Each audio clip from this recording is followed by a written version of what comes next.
Bonjour. Aujourd'hui, on va s'intéresser à un exercice qui est très intéressant et classique aussi, concernant les polynômes annulateurs d'une matrice et comment utiliser les polynômes annulateurs pour le calcul de puissance énième d'une matrice.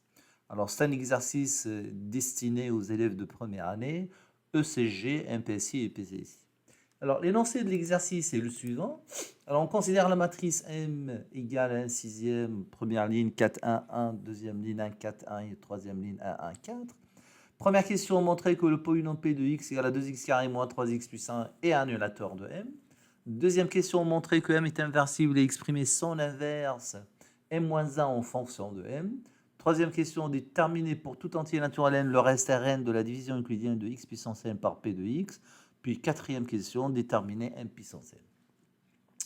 Alors, pour la première question, dire que le polynôme P de x égale à 2x carré moins 3x plus 1 est annulateur de M, on vient à montrer quand vous remplacez x par M, vous vous retrouvez avec la matrice nulle. Faites attention, le 1, il est remplacé par l'identité. Donc, ce qui revient en fait à montrer 2e carré moins 3m plus i3 égale à 0. Je ne vais pas faire les calculs parce qu'ils sont simples. Il suffit de calculer m carré. Donc, 2 fois m carré. Et vous mettez moins 3m plus l'identité à côté. Vous faites les calculs. Vous allez vous retrouver avec la matrice 3, 3. Voilà, qui ne contient que des zéros. Donc, la matrice nulle.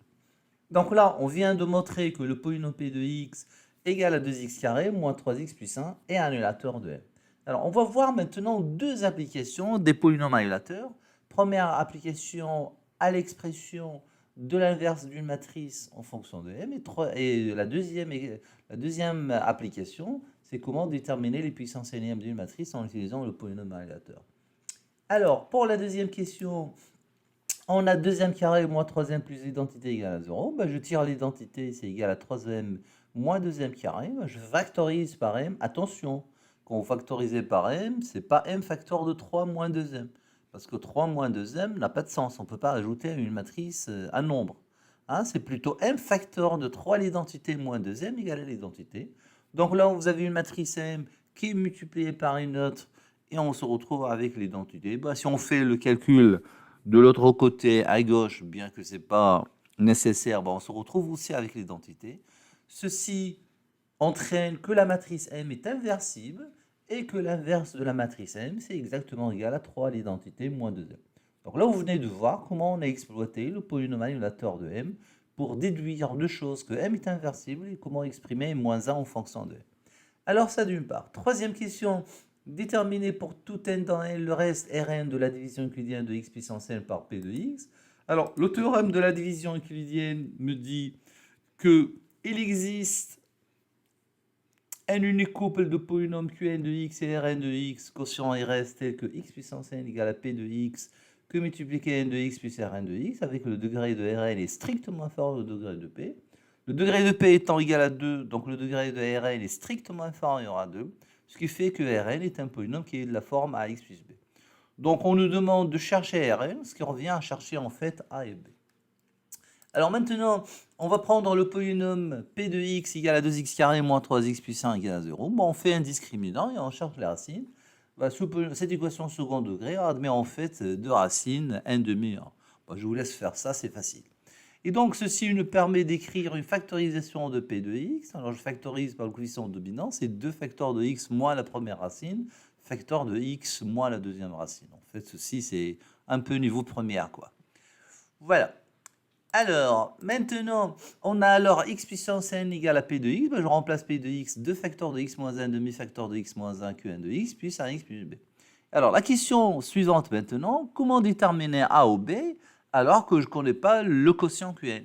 Eh bien, il suffit de poser à chaque fois x égale à n demi, puis x égale à 1. Comme ça, ça sera 0 fois Qn de x. Donc, je n'aurai pas besoin de calculer Qn de x. Et j'aurai un système à deux inconnus a et b, voilà, à deux équations qui va me permettre de chercher a et b.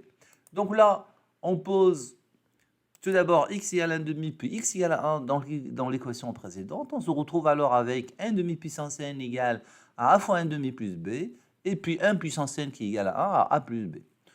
Alors, on peut faire la différence entre les deux équations pour supprimer le b, se retrouver avec a, puis on détermine b, c'est 1 moins 1, ce qui donne les valeurs suivantes. Alors, a, c'est égal à 2 moins 1 demi puissance n moins 1, et B, c'est moins 1 plus 1 demi puissance n moins 1. Donc là, on a déterminé A et B, ce qui nous a permis de terminer, en fait, voilà, Rn de x. Alors, pour la quatrième question, comment déterminer 1 puissance n?